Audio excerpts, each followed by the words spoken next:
Bonjour à tous, ravi de vous retrouver dans Smart Job, votre rendez-vous emploi RH. C'est tous les jours du lundi au vendredi, débat, analyse, expertise et vos rubriques habituelles évidemment. Au programme aujourd'hui, pitcher c'est gagner, comment être impactant lorsqu'on prend la parole.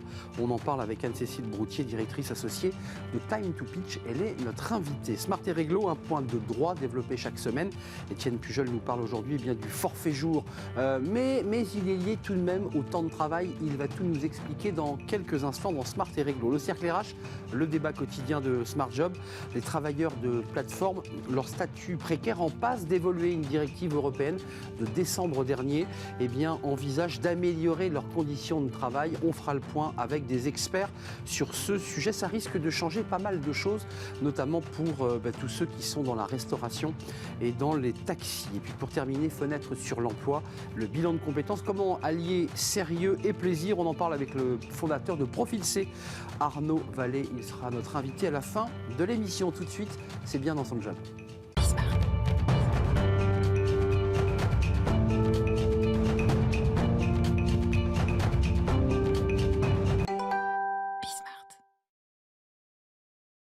Bien dans son job, bien dans sa prise de parole.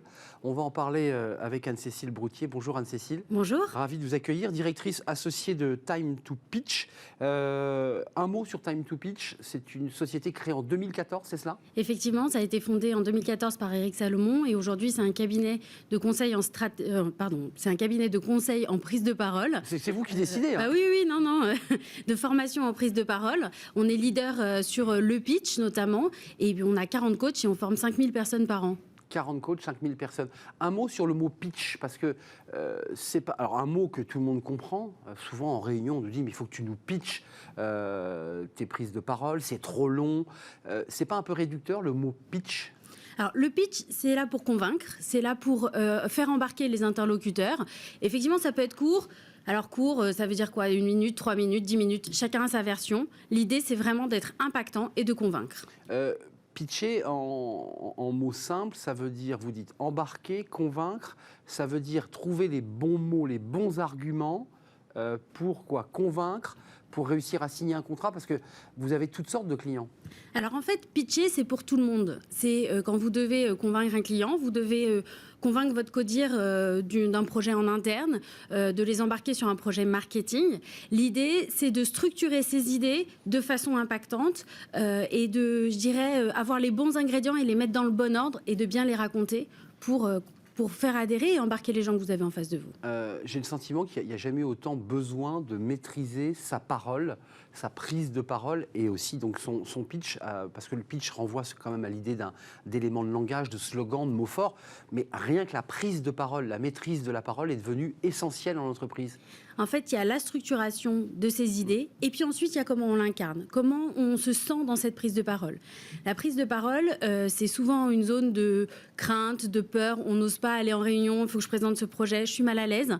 En fait, si je me forme, si je gagne en confiance au travers des formations, je vais être plus en confiance et je vais être plus impactant. Et c'est une des raisons pour lesquelles on a créé Speecher. Speecher, on va en parler, c'est l'application Time to Pitch existe depuis 2014. Speecher a été créé, vient d'être créé. C'est quoi Speecher ?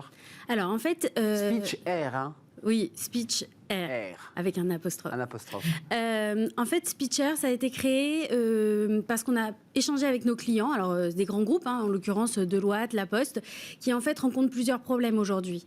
Ils ont le télétravail, des gens qui sont à peu près partout dans toute la France, qui ont des agendas surchargés et qui ont du mal à se réunir dans une même pièce pour 1 jour, 2 jours de formation pour se former à la prise de parole.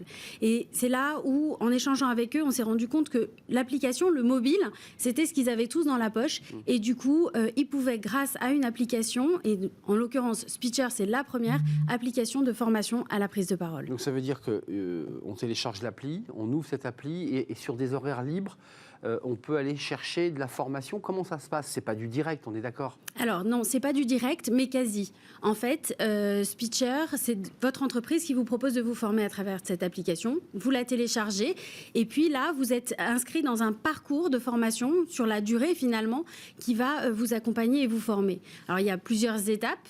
La première, c'est que vous allez regarder des vidéos courtes, un peu comme du micro-learning, qui va vous donner un peu les codes, les tips très opérationnels de la prise de parole. Et puis puis ensuite, vous allez vous filmer en direct sur votre téléphone. Et ce film, vous allez l'envoyer. Et il va être réceptionné par un de nos coachs chez Time to Pitch, qui est expert de la prise de parole, et qui va venir annoter finalement cette vidéo. Faire une fiche critique. Exactement, alors critique constructive. Non, mais bien sûr, quand je dis Et critique, en fait, c'est pas négatif. il va y avoir des pastilles vertes, oranges et rouges directement sur la vidéo. Le vert, faut garder, il faut continuer.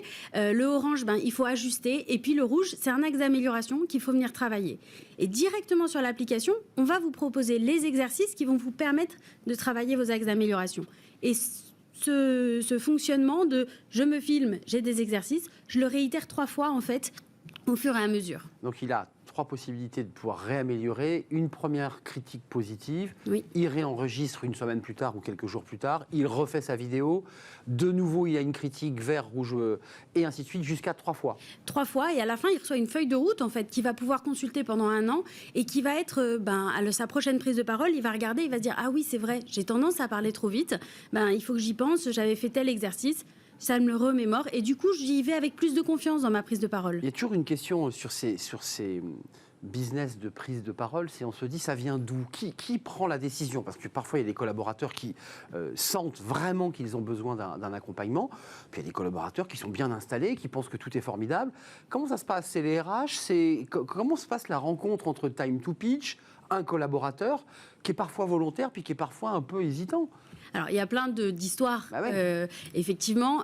En général, aujourd'hui, c'est les directions de formation, les directions RH qui viennent nous voir et qui nous disent on a envie d'apporter une formation, d'apporter plus d'expérience, plus de technique aussi. On peut avoir plusieurs manières de l'aborder aussi auprès des consultants, collaborateurs, dirigeants, associés aussi dans certains cabinets. Donc, vous adaptez, j'imagine, vos coachs au profil et à la demande. Enfin, j'imagine qu'il y a quand même un travail un peu de sur-mesure dans ce que vous faites, indépendamment de Speecher. Chez Time to Pitch, oui, il y a un travail de sur-mesure, mais Speecher, c'est aussi un travail de sur-mesure. Pourquoi? Parce qu'en fait, on part de la vidéo du participant pour l'ajuster. Donc, on ne va pas forcément coacher Paul de la même manière qu'on coach Marie. C'est vraiment sur mesure et ajusté en fonction de lui. C'est des vrais coachs, c'est pas de l'intelligence artificielle. Ouais, ça c'est important de le signaler, c'est qu'en bout, quand on envoie la vidéo, c'est un humain, c'est un professionnel qui va venir faire ce bilan. La petite fiche cuisine, bilan au bout des 3 essais, plus ou moins réussis, une fois qu'il l'a, qu'est-ce qu'il en fait? Il vous rappelle et il vous dit, maintenant on rentre dans du concret, il faut que je me déplace chez vous, quoi, ou que vous veniez chez moi. Mais on est déjà dans du concret avec Speecher. En fait, Speecher, c'est une autre modalité. On peut se former à la prise de parole en physique, on peut se former en distanciel, parce que c'est ce qu'on a fait depuis plusieurs années, et puis on peut se former en asynchrone. Alors quand je dis asynchrone avec le téléphone, c'est le coach, il répond sous 24 heures ouvrées. Donc si vous avez une réunion, vous avez quand même une certaine réactivité. Alors c'est pas si vous envoyez à minuit, le lendemain, vous avez votre coaching. C'est pas mal quand même. Dans 24 heures. Alors ça, c'est un engagement que vous prenez d'être le plus réactif possible. Avant de nous quitter, concrètement, les demandes affluent en ce moment. On a le sentiment que dans ce monde un peu dérégulé, les entreprises accélèrent dans le digital, elles accélèrent dans plein de domaines. Est-ce qu'elles accélèrent aussi sur il faut que vous soyez, les managers évidemment, il faut que vous soyez plus percutant, il faut que vous soyez meilleur dans vos prises de parole. Est-ce que ça, vous l'entendez? Alors, on l'entend. Chez Time to Pitch, nous, on a doublé notre chiffre d'affaires l'année dernière. Donc, on sent qu'il y a un besoin, notamment, qui est renforcé par le distanciel. On doit être impactant de façon plus en plus rapide. Les réunions s'enchaînent, il n'y a plus de pause. Donc, il faut tout de suite capter l'attention en distanciel. Donc, il y a une demande. Et aujourd'hui, sur Speecher, Speecher, ça a été créé avec des dirigeants de start-up notamment, un dirigeant de grand groupe qui a fait faire des tests aussi.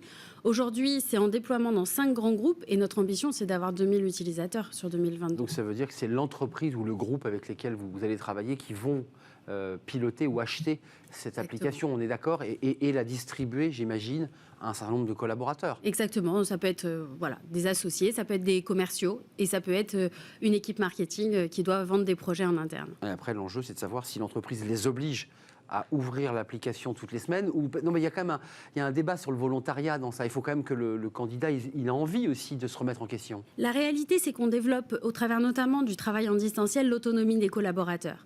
Et puis il y a un côté booster. Vous travaillez pour vous quand vous travaillez sur la prise de parole. Vous travaillez sur votre image à vous et puis vous allez voir votre progrès. La vidéo 1, la vidéo 2, la vidéo 3. Vous allez voir que vous êtes meilleur en 3 qu'en 1 et ça, vous en avez envie. Merci Anne-Cécile Broutier d'être venue, directrice associée de Time to Pitch, donc créée en 2014 avec 40 coachs, donc un volant très important de coachs. Vous travaillez en France et pas seulement avec des grands groupes internationaux. Oui, exactement. En Allemagne, en Espagne. Donc en Europe, avec Speecher, avec un guillemet, un apostrophe, voilà, qui est la première, et votre application pour travailler en distanciel, votre prise de parole, suivie non pas par un algorithme, c'est pas un robot qui vous parle, mais c'est un humain. Exactement. C'est les coachs experts et certifiés en prise de parole de Time to Pitch. C'est du sérieux. Merci d'être venu nous rendre visite dans Smart Job. À très bientôt. On fait, non pas une pause, mais on enchaîne avec Smart et Réglo. Le droit, rien que le droit, une fois par semaine, un point de droit, un éclairage. Étienne Pujol est avec nous et il va nous parler des heures supplémentaires, des forfaits jours. Sont-ils d'ailleurs indexés au temps de travail? C'est un débat un peu complexe. Il nous explique tout.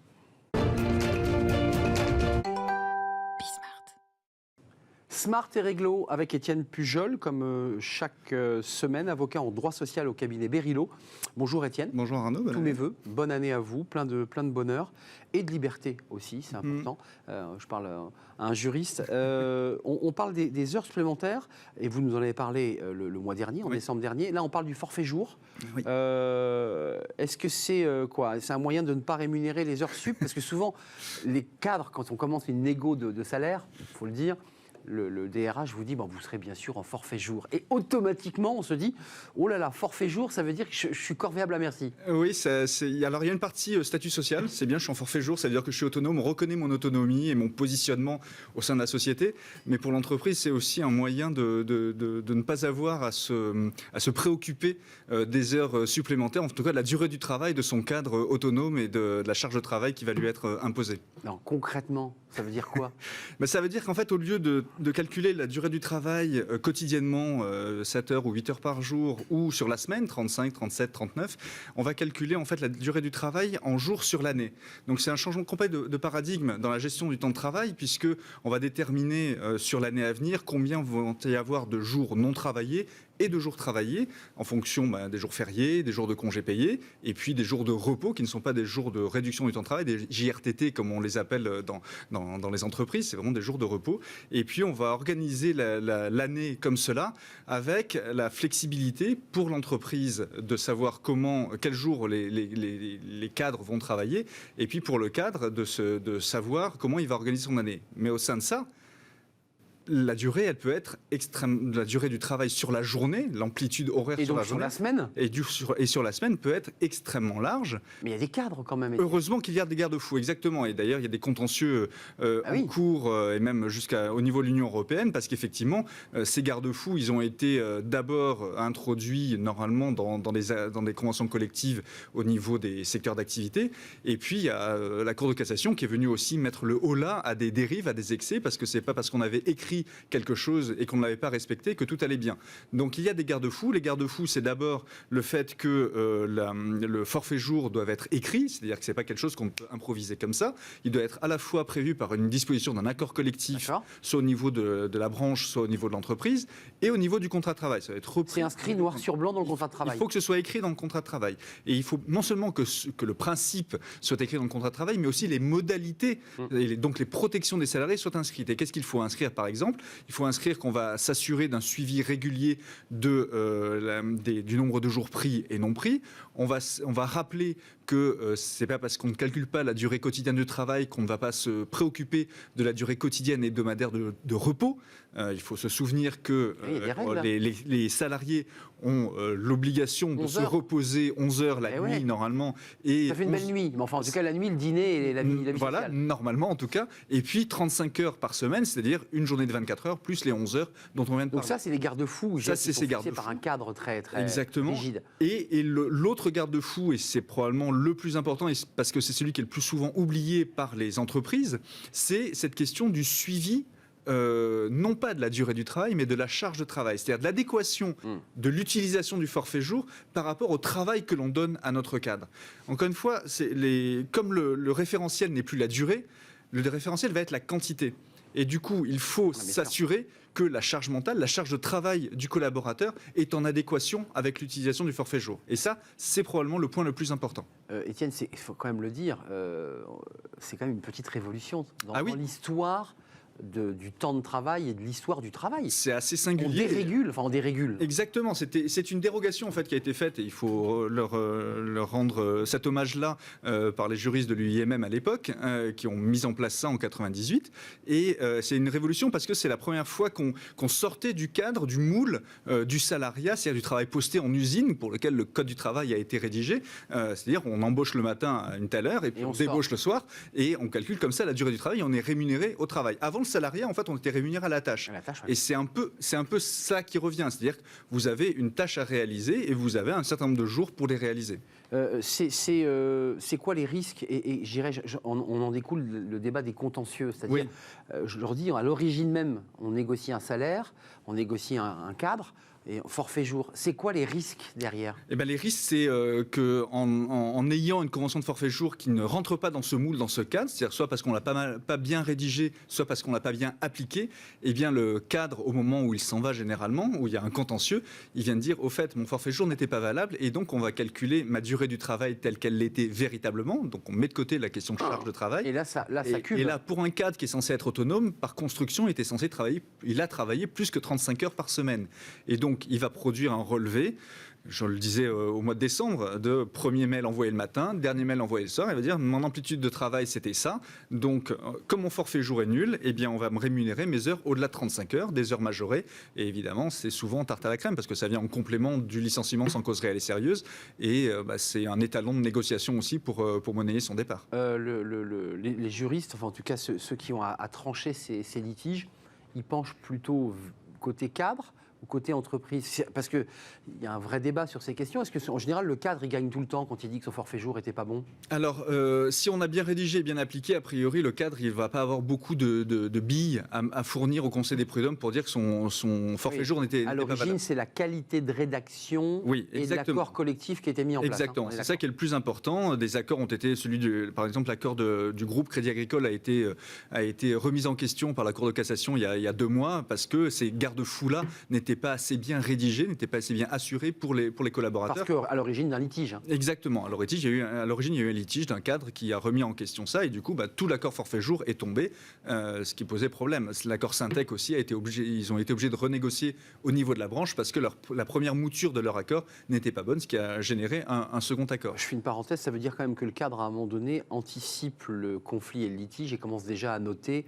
Je veux dire, vous êtes un juriste, vous voyez ce que je veux dire ? Oui. Il documente et généralement on voit venir. Alors, comme me le disait un client là, il y a 15 jours, c'est vrai que généralement ceux qui remettent en cause le forfait jour, c'est pas ceux qui travaillent le plus. Donc, quand ils ont déjà anticipé voilà, exactement. Ils se sentent un petit peu fragilisés et donc ils commencent à monter un dossier. Maintenant, il arrive effectivement assez fréquemment aussi que des cadres sous pression se préparent un dossier et notamment quand ils sentent venir cette question de la charge de travail. Encore une fois, l'obligation de sécurité de résultat des entreprises dont on a beaucoup parlé sur ce plateau et n'est pas un vain mot aussi sur la question de la charge de travail. C'est pour ça qu'il faut vraiment s'assurer régulièrement de la charge de travail du collaborateur, provoquer des entretiens avec le collaborateur. Il y en a au moins un par an et on recommande qu'il y en ait au moins 2.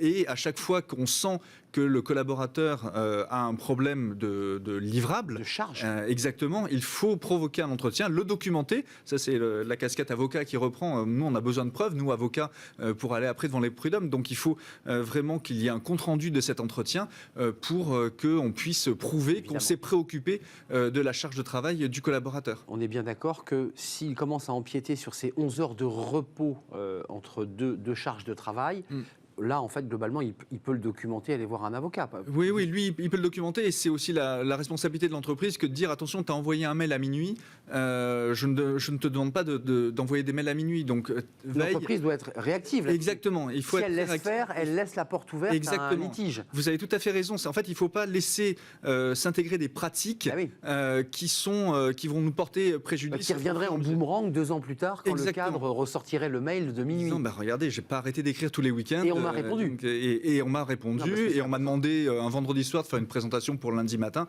et qui m'a obligé à travailler, etc. Autre point de vigilance pour les entreprises, parce qu'on l'a beaucoup vu en période de pandémie où les collaborateurs étaient en télétravail, étaient loin, voire en activité partielle. Il faut s'assurer aussi du suivi des jours de repos. Parce que c'est pas parce qu'on a un forfait en moyenne 218 jours qu'il ne faut pas se préoccuper tout au long de l'année du nombre de jours qui sont pris. Sinon, on se retrouve début décembre avec un collaborateur qui a déjà travaillé 210 jours et il reste encore tout le mois de décembre à travailler. Et là, ça peut poser un problème parce qu'il va falloir racheter les jours supplémentaires au-delà du nombre de jours prévus par forfait. Nous en parler, mais il y a aussi les caisses de RTT que les collaborateurs traînent d'année en année. Exactement. Et dont l'entreprise dit je ne peux pas les prendre parce que s'il les prend, c'est 3 mois de vacances. Quoi. Exactement. Donc il y a des mécanismes de report ou le compte épargne-temps. On pourra en parler si vous voulez. Ça, c'est un très bon thème. Oui. La gestion du compte épargne-temps et la manière dont on monétise le surplus de. C'est un mécanisme d'épargne tout à fait, enfin un peu mis de côté, mais qui peut être très utile. Ouais. Merci Étienne Pujol de nous avoir rendu visite, avocat en droit social, droit du travail, cabinet Berilo. On se retrouve, je l'espère, la semaine prochaine si tout va bien. On fait une courte pause et on s'intéresse alors à un sujet qui intéresse les avocats au premier chef, c'est cette directive européenne du 21 décembre dernier. C'est un petit peu technique, mais on va la détailler. Issue d'ailleurs d'un travail du Parlement européen sur les travailleurs indépendants, pour ne pas dire précaires. Leur statut va changer. Il faudra que l'entreprise apporte la preuve qu'elle n'était pas dans une relation de subordination avec ce collaborateur, ce qui impliquerait donc que ce travailleur était un vrai travailleur soumis à toutes les règles d'un salarié sous contrat. C'est une petite révolution là aussi, qui va faire bouger les lignes, et Étienne Pujol dit oui, effectivement, c'est une révolution. On fait une courte pause et on se retrouve juste après pour faire un point justement sur l'évolution du statut de ces travailleurs dits indépendants.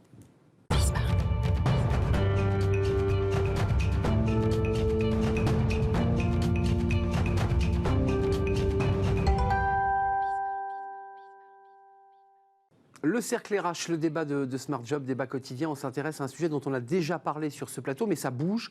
On parle des travailleurs indépendants. Mais lesquels? Les précaires, ceux que vous voyez livrer de la restauration rapide ou vous transporter dans des VTC, ou des graphistes qui, eux, sont bien contents d'avoir choisi ce statut.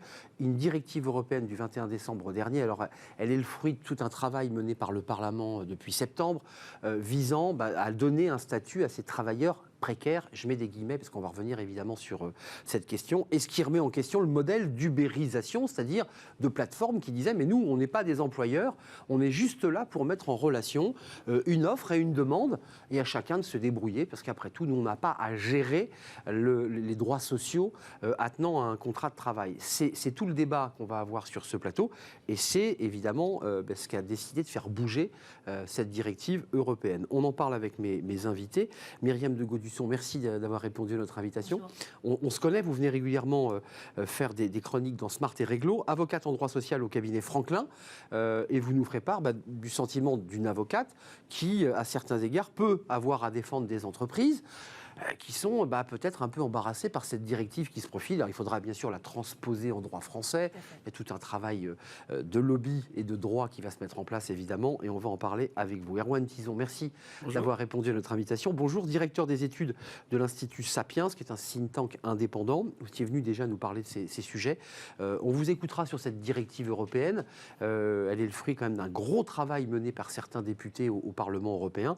On fera le point avec vous. Est-ce qu'elle fait vraiment avancer, et est-ce qu'elle transforme le modèle d'ubérisation? Et puis Charlie Gaillard est avec nous. Bonjour Charlie, vous êtes fondateur et CEO de Bigger, service de mise en relation entre talents et entreprises.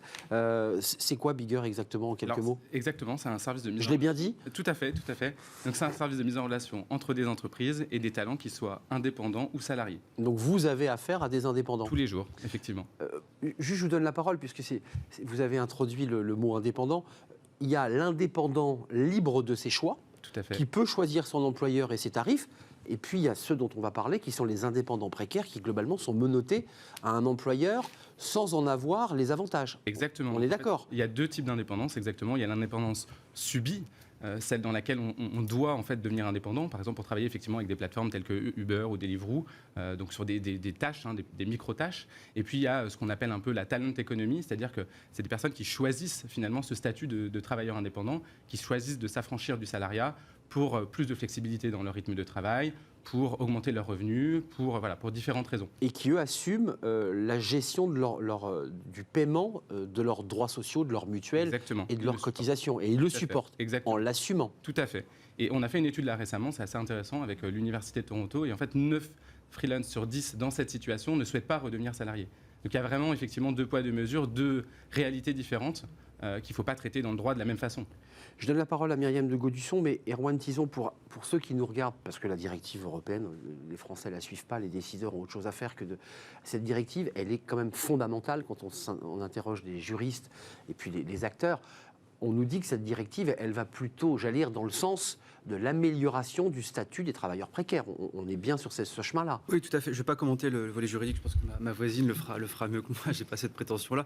Mais ce qui était intéressant, c'est qu'il y a un débat depuis quelques temps maintenant au niveau européen sur quel statut justement on donne aux travailleurs indépendants. Il y avait la question du 3e statut qui avait été notamment ouverte en Angleterre, si je ne dis pas de bêtises, dernièrement d'un point de vue législatif au premier semestre. Se dire, est-ce que du coup, certains travailleurs des plateformes doivent avoir un statut un peu intermittent entre le statut de un entre-deux. Voilà, un peu un entre-deux. Vous avez pas mal de détracteurs de cette position-là qui vous disent le problème, c'est qu'après, on va créer en fait une multitude de statuts, alors que du coup, en fait, il vaut mieux revenir dans quelque chose de binaire avec des frontières qui soient un peu plus larges. Et c'est ce qu'a fait un peu la Commission. La Commission, ce qu'elle a fait, la jeunesse, c'est déjà taper un petit peu sur les doigts des quelques big tech qui, justement, ont joué un petit peu avec certaines interprétations des règles pour justement essayer On n'est pas employeur. Voilà, c'est ça. En fait, quand vous discutez avec eux, la plupart du temps, ils vous disent moi, c'est simple, je prends des salariés à un taux moindre que le salariat, sans les inconvénients qui vont avec, mais avec les avantages. Donc, quelque part, il y a une clarification. Ce qui est très, je pense, peut-être en tout cas assez salutaire dans cette directive-là, on verra dans la transposition en droit français, c'est que le statut d'auto-entrepreneur, micro-entrepreneur maintenant, a été réformé presque 10 fois depuis 2009 et la loi Novelli. Ça fait exact. Et donc, du coup, peut-être que cette transposition-là sera peut-être la dernière, parce qu'on va peut-être offrir un cadre suffisamment souple et suffisamment agile pour pouvoir justement avoir des ajustements à la marge qui font en sorte qu'en fait on évite de tout casser quand n'importe quel gouvernement arrive ou n'importe quel député. Ceux qu'on croise, on les appelle les invisibles, mais ils ne sont pas si invisibles que ça, puisqu'ils étaient les seuls dans les rues de Paris pendant les confinements. C'était les seuls à pouvoir livrer, se déplacer, donc ils prenaient une forme de risque aussi pour leur santé. Ces précaires-là, ils ont quel statut ? Je ne parle même pas de ceux qui ont pris la carte du copain et qui sont tout à fait hors la loi et illégaux. Je parle de ceux qui ont vraiment le petit sac des Deliveroo. Ils ont quel statut ? Auto-entrepreneur. Auto-entrepreneur. Ouais. Donc on leur dit, pour que tu puisses te rémunérer, il faut que tu sois auto-entrepreneur. On est d'accord. Ça veut dire qu'ils se débrouillaient de tout. Absolument. Mutuelle. Protection sociale en cas de maladie, une absence, parce qu'objectivement, ils ne savaient pas comment faire les formalités pour pouvoir être protégés. Donc c'est ce qui les a amenés parfois à se regrouper et à faire les actions qui ont été dévoilées en fait. Vous vous situez comment, Myriam de Gaudusson ? Parce qu'il y a le droit, la directive européenne, elle sera transposée, donc il y aura un débat législatif. Tout ça n'est pas terminé, hein, évidemment. Je pense que les entreprises, évidemment, ces plateformes vont se défendre, vont essayer de limiter la casse. Mais si on en restait en l'état de la directive, les plateformes seraient obligées quoi ? De qualifier en contrat de travail des salariés qu'elles avaient embauchés en prestation d'auto-entrepreneur. Oui, en fait... si on en restait là. Oui, absolument. La directive, contrairement à la jurisprudence française, elle impose une présomption de salariat. En France, c'est le contraire. Oui. On a une présomption de non-salariat. Et il y a une requalification en contrat de travail si vous avez plusieurs critères qui se trouvent à s'appliquer en réalité. La directive, elle dit... Et elle s'inspire du droit californien qui est un petit peu en avance au niveau des plateformes. Si jamais 2 des 5 critères sont remplis, c'est ça. Ils deviennent salariés. Et c'est à l'entreprise de prouver. Ça, c'est fondamental. Oui, il y a un renversement de la charge. Bien sûr, c'est ça. Parce qu'avant, le salarié devait dire, mais attendez, on m'a coupé le robinet sur le taxi, je suis en mono-entreprise, j'ai un mono-client, je n'ai pas le choix. Là, c'est à l'entreprise. Exactement. Ça change tout. Renversement de charge de la preuve, donc c'est à la plateforme, finalement, de prouver que ce ne sont pas des indépendants. Sur les coûts, excusez-moi, je ne suis pas dans la tête de ces grandes plateformes qui ont surfé sur une forme de zone grise du droit. Elles sont inquiètes, non, j'imagine ? Il y a une forme d'inquiétude, mais vous savez, je pense qu'elles s'y attendaient. Et puis, elles ont surtout profité d'un fait économique. On dit toujours que le temps économique est beaucoup plus rapide que le temps juridique. C'est vrai. Donc, du coup, en fait, on tâtonne, on est un petit peu dans la zone grise. Et puis, bon, on tire quelques bénéfices et surtout une position de monopoleur. Vous savez, là, aujourd'hui, ces plateformes-là ont profité du winner takes all. Une nouvelle économie qui s'appelle le winner takes all, c'est-à-dire qu'en fait, elles sont arrivées sur le marché et elles ont emporté tout de suite des parts de marché à tel point qu'aujourd'hui, la plupart de ces big tech dont on parle aujourd'hui sont devenus presque des noms communs. Donc, en fait, Ubérisation. Uber, Deliveroo, on sait Bien sûr. Deliveroo, voilà, il y a sans vouloir faire de la pub. Mais donc du coup, ça va représenter un certain coût pour elles, mais elles ont une telle part de marché, et surtout un tel pouvoir de marché. C'est ça aussi que la directive, en tout cas, essaye d'inverser, c'est de transformer justement. Parce que quand on est auto-entrepreneur, c'est pour être son propre patron.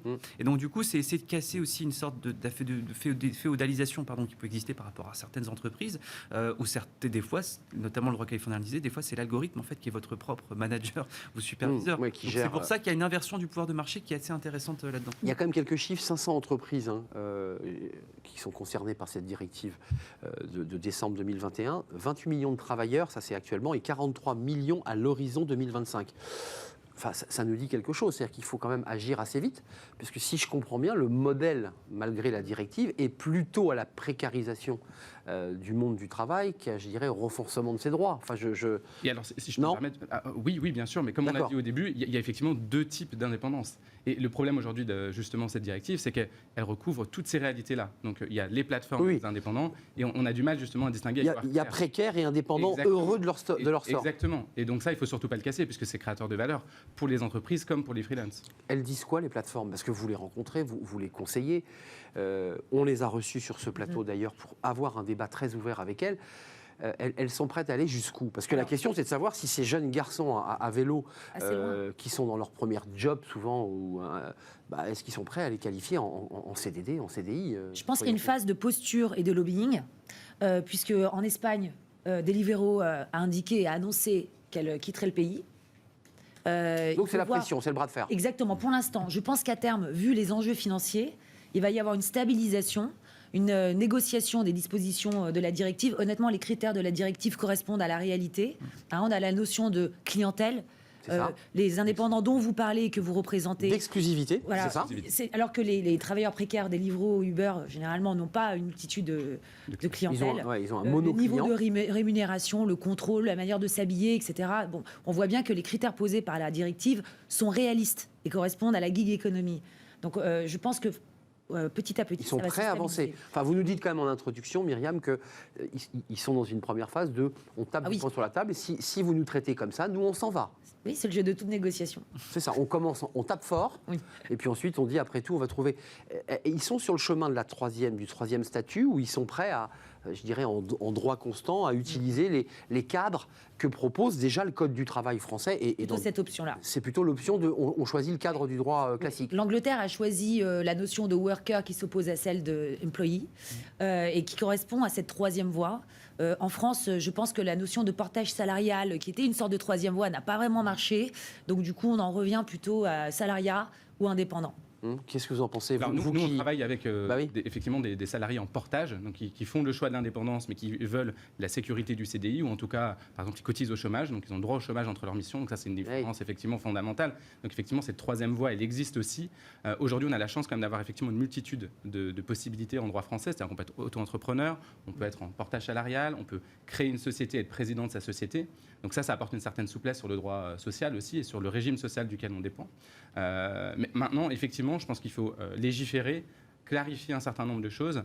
Mais voilà, j'insiste vraiment, il faut surtout ne pas casser toute cette énergie qui vient, en tout cas, d'une catégorie de travailleurs que sont les développeurs, que sont... Voilà, on a tous les métiers de la tech où globalement on est en free beaucoup, on fait de la mission, on gagne bien sa vie. On gagne bien sa vie. Et ce n'est pas le cas, évidemment, de tous ceux qui étaient en plateforme ou en VTC. Qui on choisit ses clients. Enfin, voilà, on ne nous impose pas, évidemment, nos 12 heures ou 13 heures de travail dans ce qu'on appelle la subordination, il y a un élément qui est très important, c'est le pouvoir de sanction. Ces plateformes, elles ont un pouvoir de sanction, c'est-à-dire qu'à la fin d'une course Uber, on note son chauffeur, on note pas vraiment la prestation d'Uber, on note son chauffeur d'abord et avant tout. Et si on tombe en dessous d'une certaine note, coupé. Voilà, exactement, on est déconnecté. Et donc ça, c'est un marqueur quand même très fort d'une subordination réelle. Évidemment. Il y a quand même un débat qu'il faut poser et mettre sur la table. C'est-à-dire que ces plateformes utilisent le vide, je l'évoquais. Mais certaines plateformes disent, mais attendez, le coût du travail est trop important, on s'en sort pas, on peut pas s'en sortir. Si on impose les... Certaines s'en sortent bien. Oui. Ouais, d'accord. Je ne peux pas donner de nom, mais toujours dans la nourriture et l'alimentation, il y a certaines plateformes qui ont justement fait le choix de... Avec un statut CDD. Oui. Et avec un statut d'indépendant, mais en respectant les critères de l'absence de salariat et tout en respectant les personnes qui travaillent pour elles. Mais attention, elles ne sont pas en CDD, CDI, ces Non, personnes. non. Elles sont indépendantes. Oui, mais il n'y a pas de contrôle, il n'y a pas de sanction, il y a un respect des minima également d'intervention en termes financiers. Et elles ont fait le choix de regarder les critères de sanctions dans les arrêts Uber et Deliveroo, et donc de faire l'opposé. Vous en pensez quoi sur cette question du coût du travail? Parce que c'est un argument. Est-ce qu'il est fallacieux ou est-ce qu'il faut le poser dans le débat? Non, mais ça fait quelques années que je fais ce métier-là. Ça fait quelques années que j'entends justement les entreprises nous dire, étrangères, le travail est trop élevé en France. Sauf, c'est vrai, c'est quelque chose qu'on n'entend plus depuis mars 2020.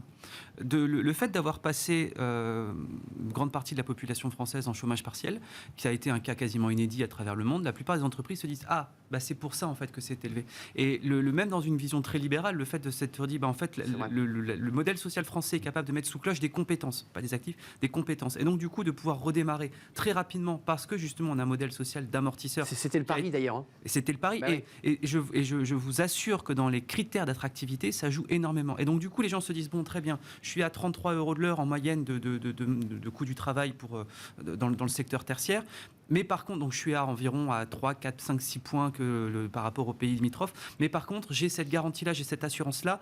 Et donc, du coup, c'est une contrainte que je vais intérioriser, que je vais transformer en opportunité parce que je sais que, du coup, si jamais j'ai un choc exogène, voire endogène, j'aurai la protection nécessaire qui protégera non seulement mes structures, mais aussi mes compétences. Et ça, dans le cadre, justement, dans le bilan extra-financier des entreprises, c'est quelque chose qui commence à s'intégrer. Et c'est ça qui explique aussi les bonnes performances de la France, notamment sur le plan de l'attractivité économique et financière. C'est-à-dire que ce modèle social qui a été tant critiqué pendant longtemps, on voit qu'il a servi d'amortisseur et de relanceur rapide à condition que l'État ne soit plus libéral mais très interventionniste, puisque c'est de ça dont il est question et qu'il dépense beaucoup. Après, ça ne veut pas dire qu'il ne faut pas faire certains efforts sur la sphère sociale. Mais en tout cas, ça a été la preuve presque à niveau quantique justement pour ces entreprises-là de ce à quoi servaient justement ces 3 points d'écart avec la... Donc c'est les effets bénéfiques de cette crise sanitaire Covid qui a transformé ou accéléré on va vers... conscience. Exactement. On va vers quoi, Charlie, dans le monde du travail? Parce que c'est un peu le débat qui nous anime ici dans cette émission. On se dit, on va vers plus de salariat, on va vers finalement un monde très éclaté, très atomisé, où chacun sera libre, même en termes de lieu de travail, de déplacement.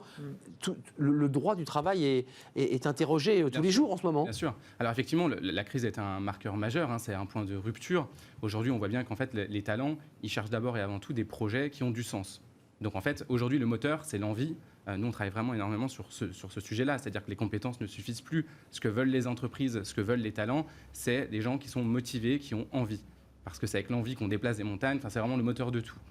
Et ça, en fait, c'est effectivement un grand changement, parce qu'il y a des gens qui prennent leur destin en main et qui décident finalement de s'affranchir du salariat, dans des positions qui étaient parfois d'ailleurs très confortables, et qui décident finalement de se constituer une clientèle et de travailler d'une autre façon.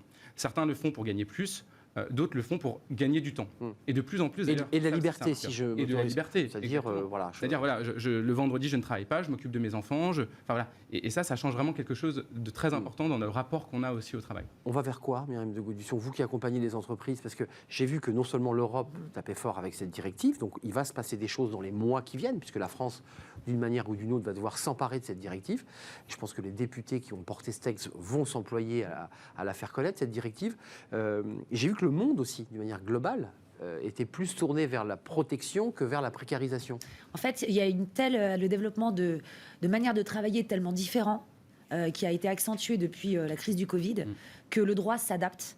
Mais le critère fondamental, c'est la protection des travailleurs, quelle que soit leur qualification en réalité. Les indépendants trouvent d'autres manières de se protéger à titre privé, en réalité, pour garder une sorte de confort quasi salarial. Ça coûte, mais elles ont cette profession, cette catégorie, a les moyens de le faire. Maintenant, c'est sur les précaires qu'il faut effectivement essayer de trouver une sécurité minimale. C'est la catégorie qui en a le plus besoin. Je vous coupe, mais ça peut quand même coûter cher, parce que si tous les travailleurs indépendants dits précaires se mettent à réclamer des comptes sur le plan du droit, c'est-à-dire à calculer des règles un peu précises accompagnées par des avocats patentés, ça va se cuber en milliards cette affaire. Alors c'est sur 3 ans. La prescription elle est triennale, mais bon, néanmoins, vu la quantité de personnes concernées, le volume d'heures. Je pense que les sociétés ont peut-être déjà provisionné le risque.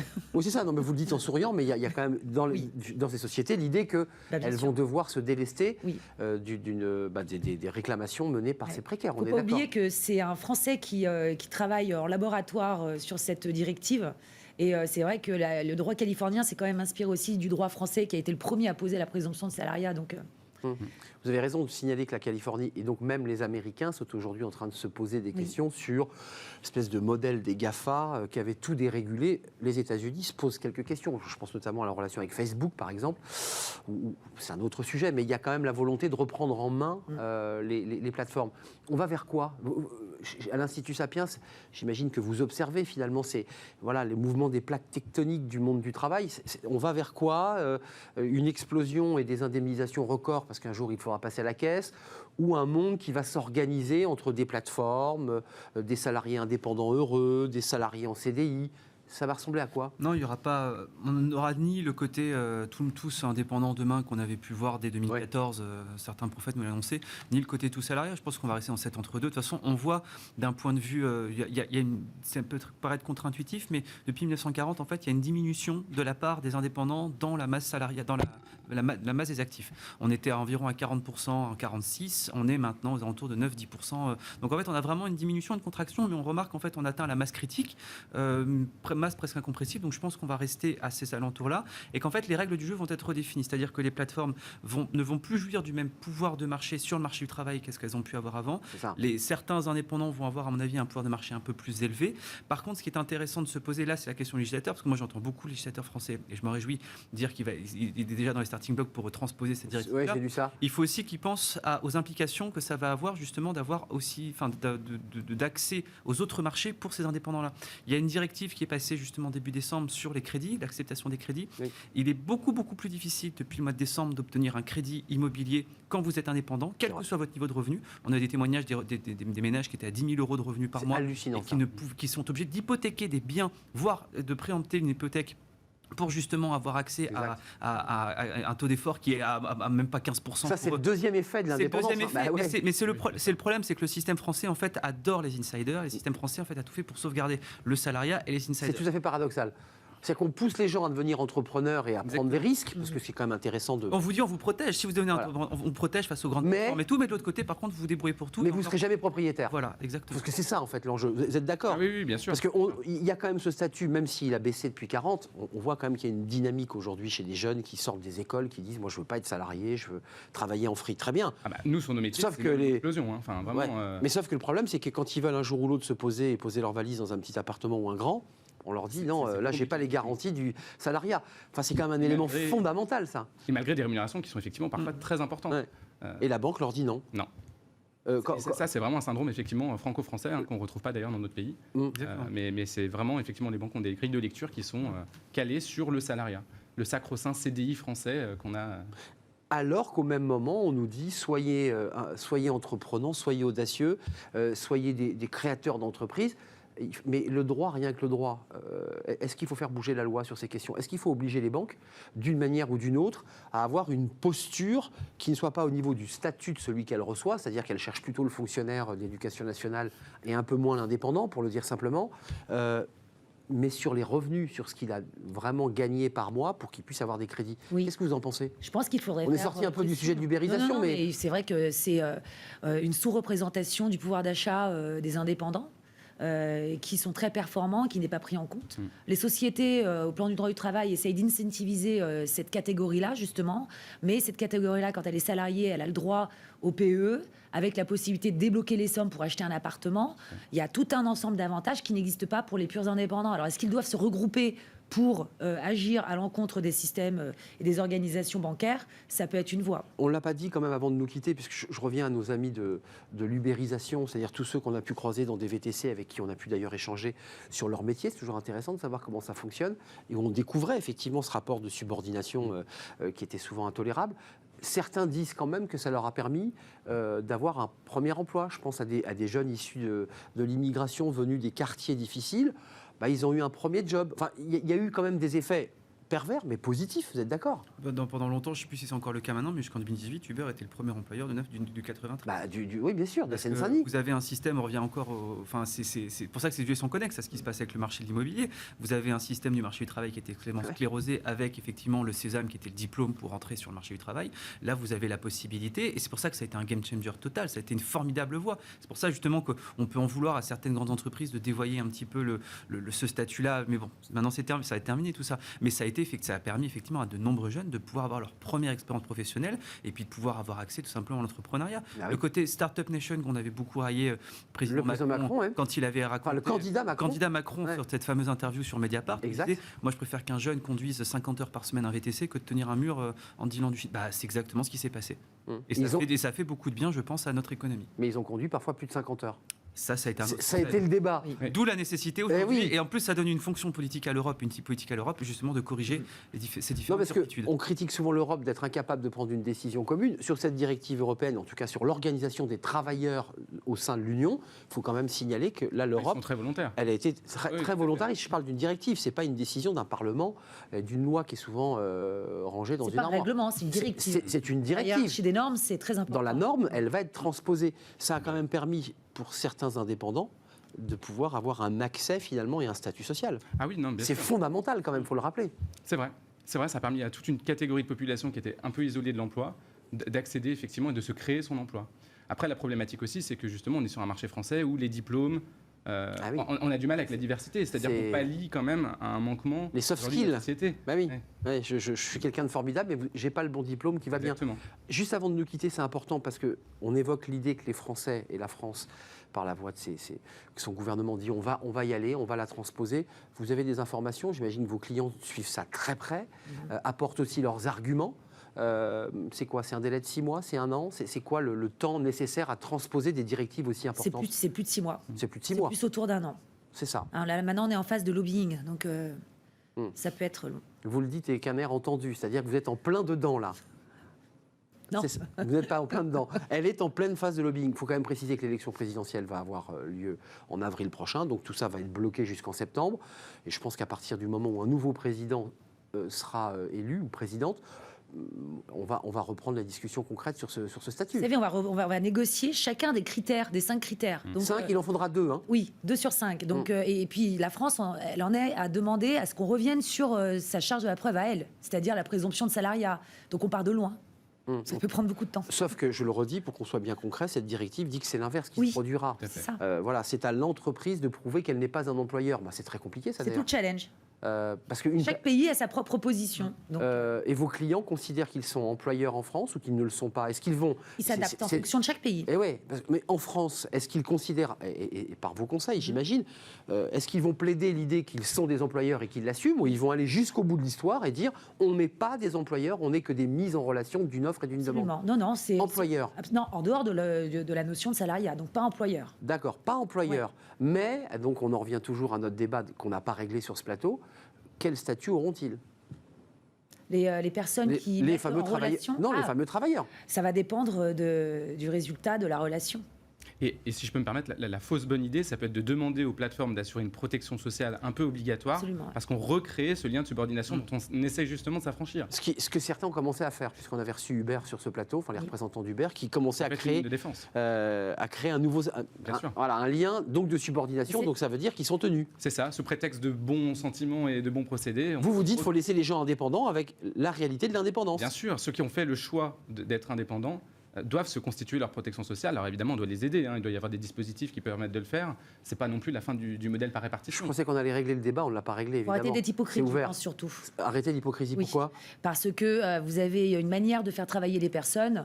À partir du moment où vous avez une posture qui est hypocrite, vous prenez des contentieux et ça devient compliqué à gérer. Et on a des divergences de position dans la jurisprudence qui conduisent à cette situation compliquée, en fait. Vous êtes d'accord? On n'a pas tranché. il y aura des choix importants à faire dans l'année qui vient après l'élection présidentielle. Non, on a un cadre qui est très bien, on a un système qui fonctionne très bien, on a justement une aspiration sociale et économique justement pour ça. Une aspiration, exactement. Mais par contre, c'est là où vous avez dit quelque chose de fondamental, c'est qu'on va voir de quel côté va basculer l'élection présidentielle, parce que cette transposition, que vous soyez plutôt dirigiste ou plutôt un peu plus libéral, il n'y a pas vraiment de candidat libéraux en France, mais vous allez avoir justement une interprétation de cette directive-là, une transposition qui ne sera pas du tout la même. Merci à vous trois de nous avoir éclairés sur ce sujet qu'on suivra peut-être après l'élection présidentielle, quand elle reviendra vraiment au Parlement, parce qu'un jour ou l'autre, cette directive reviendra. Vous la suivrez évidemment de très près. Merci Charlie Gaillard, vous êtes le fondateur et le CEO de Bigger, qui met en relation justement des talents et des entreprises, des talents indépendants. Et qui ont choisi de l'être. Et qui, voilà, libre et indépendant. Exactement. Merci à Erwan Tison de l'Institut Sapiens, directeur des études donc de l'Institut Sapiens, qui est un think tank indépendant et non partisan, vous y tenez beaucoup. Et puis Myriam de Gaudusson, qui est en plein lobbying avec ses clients, avocate en droit social au cabinet Franklin. Vous viendrez nous faire part peut-être de tout ce qui va sortir de ces discussions. On termine notre émission avec Fenêtre sur l'emploi. On parle des bilans de compétences. Ça, c'est traditionnel, mais vous allez voir, on va en parler avec plaisir. C'est tout de suite.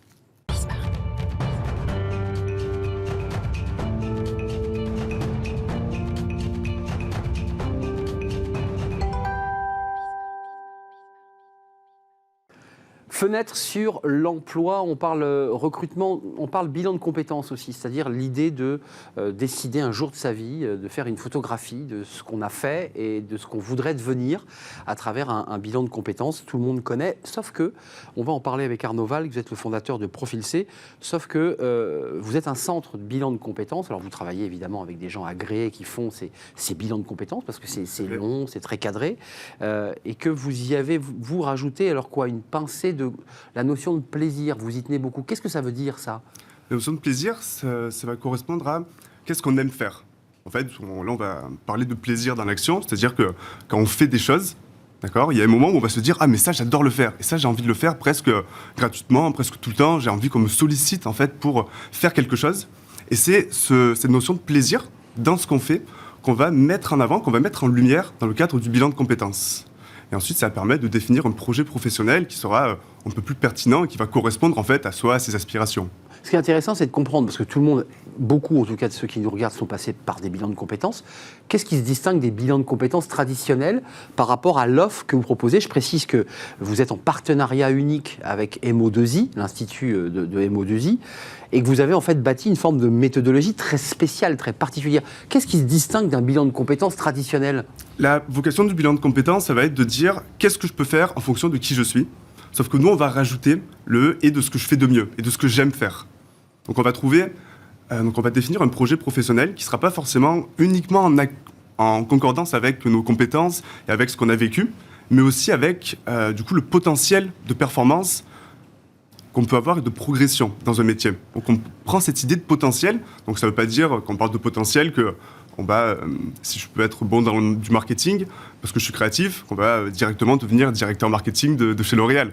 Ça veut juste dire qu'on va avoir un potentiel de progression qui sera vraiment considérable. Ça passe par quoi ? Ça passe par des éléments classiques d'un bilan de compétences sur lequel vous avez rajouté quoi ? Des questionnaires, des manières d'aborder le problème différemment. Comment vous faites concrètement ?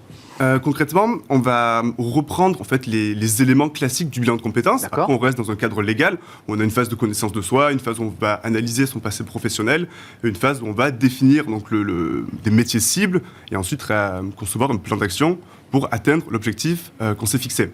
Sauf que nous, on va intégrer, donc je veux dire, on reste dans les éléments classiques. Donc, on a des tests de personnalité, des outils de coaching pour travailler sur les valeurs, centre d'intérêt, motivation, etc. Sauf qu'en plus, on va prendre 2 ou 3 heures, voire 4, pour ajouter une méthode de coaching spécifique. Donc, dans cette méthode, on va regarder donc, cette idée de plaisir dans l'action. On va repérer des petites bribes en fait, de choses qu'on fait, qu'on adore faire. D'accord ? Et ensuite, on va prendre du recul dessus. C'est comme si on faisait un dézoom pour structurer la chose, parce que c'est une méthode qui est scientifique, où on va avoir une phase de récolte d'informations, une phase d'analyse. C'est très psy, en fait. Hein, on se révèle, on dit des choses, et on dézoome, et on se dit « Ah oui, j'ai dit ça, effectivement, sur ce point-là, je n'avais même pas imaginé, en fait, parfois. » Exactement. Les gens ne se rendent pas compte. Ouais. Ah oui, mais c'est vrai. Ah oui, je fais comme ça. Et donc, on va avoir, dans le contexte déclencheur, on va avoir un objectif, un état désiré qu'on va vouloir atteindre. Et en fait, quand on a fait ce dézoom, on va ensuite regarder comment on peut implémenter ça dans une situation de travail, dans un métier. Et oui, bien sûr, il faut le relier à quelque chose de concret. Exactement. C'est comme en fait, l'idée qu'il y a derrière, c'est que quand on passe un entretien de recrutement, on ne demande jamais aux personnes « Est-ce que vous aimez ce que vous faites ?» On va regarder vos situations de travail vécues, on va regarder les compétences que vous avez, ce que vous savez faire, vos connaissances. Mais on ne vous demande pas « Est-ce que vous aimez ça ?» Basiquement, quoi. Vous aimez ça? Exactement. Vrai. Et ça, c'est fondamental parce que c'est un plaisir où on va être les meilleurs, où on va être vraiment impliqué dans ce qu'on fait, et on va, donc je reprends cette idée de progression, de performance. La difficulté, si je comprends bien, c'est qu'une fois qu'on a dézoomé, qu'on a vu les points sur lesquels nous-mêmes, on n'avait même pas été très conscients de tout cela, on les cerne, on se dit, ah bah tiens, ça c'est intéressant. Votre boulot quand même, c'est de le relier ensuite à une possibilité d'évolution ou de transformation, parce que le salarié, quand il fait un bilan de compétences, la plupart du temps, c'est qu'il a envie de bouger. Tout à fait. Donc comment on fait là pour l'implémenter sur des métiers?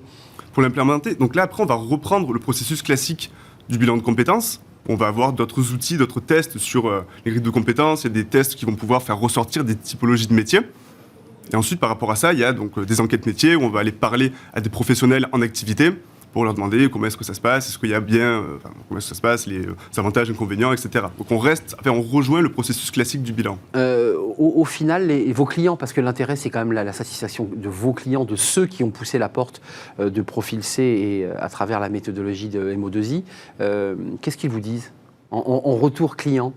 Pour l'instant, on a un super niveau de satisfaction. Et en fait, ils aiment ce qu'ils font. Donc ils sont extrêmement satisfaits du métier qu'ils ont défini en fait comme le métier cible dans le cadre de leur reconversion. Alors Arnaud, il faut quand même préciser qu'un bilan de compétences n'aboutit pas toujours à un métier. Il y a beaucoup de gens avec qui vous parlez qui ont fait un bilan de compétences. Bon, effectivement, ils ont déterminé un aspect créatif, c'est pas pour autant qu'ils deviennent artistes peintres. Enfin, je veux dire, c'est pas aussi simple que ça. Tout à fait. Ensuite, on va voir, en fonction de ce qui est possible, en fonction du marché du travail, ce qui est réalisable. S'il faut faire une formation, par exemple, on se dit, bon, mais devenir avocat, ça pourrait me convenir. Est-ce qu'on a les ressources financières pour se dire, je me lance dans une carrière d'avocat? C'est pas forcément évident. L'idée, c'est que ce plaisir dans l'action, donc on appelle ça MO2I, donc pour mode opératoire, identitaire et itératif. D'accord ? Donc ce mode opératoire, généralement, ça va être quelque chose de transposable à plusieurs situations de travail, à plusieurs métiers. En fait, c'est une véritable grille méthodologique par le biais des MO2I qui est mise en place dans ce bilan de compétences. Oui, tout à fait. Il y a quoi? Il y a un petit côté psy, il y a un petit côté comme ça, c'est presque un révélateur psychologique de ce que l'on est? Oui, on pourrait le formuler comme ça. Ça révèle. En fait, on se rend compte que donc ce MO2I, c'est quelque chose qui se construit pendant l'enfance. En fait, c'est par rapport aux situations, contextes, problématiques qu'on a vécues. Donc c'est très profond. Exactement. Et l'idée, ça se construit en fait entre 0 et 16 ans, par rapport à l'environnement social, familial. Pourquoi 0 et 16 ans? Parce que c'est un âge où on n'a pas on se demande pas comment on met de l'essence dans la caisse, on se demande pas comment le frigo se remplit, etc. On n'a pas de problème, on fait même pas encore attention aux filles. Donc on est vraiment dans une vie, voilà, à peine, c'est peut-être tout juste le début. Donc on est vraiment dans une situation où on vit pour le plaisir. Donc c'est à ce moment-là que ça se construit. Et donc je disais qu'on va se retrouver confronté à une situation, besoin, contexte, problème. Pour y répondre, en fait, d'une manière assez inconsciente, on va développer puis affiner une façon de faire. Donc façon de faire, donc mode opératoire, itératif parce qu'il y a une dynamique de répétition derrière, et identitaire parce que ça correspond à nous. Donc on est sur une méthodologie où vous allez vous-même construire la solution, mais il n'y a pas de case. Il n'y a aucune case et chacun a vraiment quelque chose qui lui correspond à lui. C'est très, très, très intéressant. Très intéressant. Une autre idée derrière, c'est que... La dernière. Allez. C'est la dernière. C'est votre dernière idée. D'accord. L'idée qu'il y a derrière... La dernière idée, c'est que c'est quelque chose c'est une chose à laquelle on n'accorde pas de valeur. On n'y accorde pas de valeur parce que c'est facile. Et on est dans une société qui valorise plus l'effort que le résultat. Quand vous passez votre bac, si vous avez 15 de moyenne toute l'année, si vous avez 14 au bac, on vous dit ça va, c'est bien. Si vous avez 8,5 en terminale toute l'année et que vous avez votre bac à 10,2, c'est le champagne. On vous félicite parce que ça a été difficile. C'est vrai. Donc l'idée, c'est de prendre ce qui est facile pour nous et de faire un zoom dessus. Passionnant. Merci de nous avoir éclairé sur cette méthodologie. Arnaud Val, fondateur Profil C, on l'a bien compris, avec l'Institut MO2I, avec une méthodologie très particulière pour aborder, pour accompagner ce salarié qui a envie de changer de vie ou tout simplement envie de savoir un peu où il en est. Merci de nous avoir rendu visite pour cette dernière rubrique. Merci à vous, merci à toute l'équipe évidemment, on est un tout petit peu en retard. Merci à Rami à la réalisation, merci à Amanda au son et merci à Fanny Griesmer. Merci à vous qui nous regardez et qui êtes des fidèles de l'émission. Je serai là demain. Portez-vous bien d'ici là. Bye bye. Merci beaucoup.